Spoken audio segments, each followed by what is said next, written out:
Oke guys, ini lagi proses pembakaran bata ya guys. Tuh. Banyak orang yang bantuin.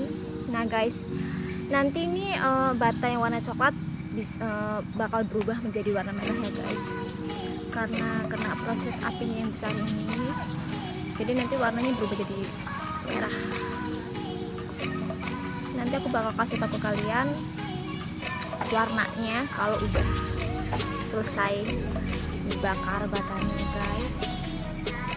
Tuh, ini ada pawon 7. Ini kan warna coklat, nanti dia juga berubah menjadi warna merah karena proses api yang sangat besar ini guys.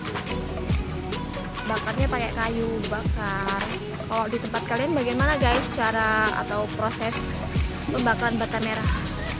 Jadi nanti kalau ini udah apinya udah naik semua, alias asapnya udah naik ke atas semua, baru dikasih merang, ditutup merang, lalu ditutup pinggir-pinggirnya pakai seng atau drum.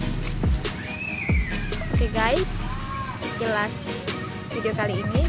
Jangan lupa like, comment, share, and subscribe. Bye bye.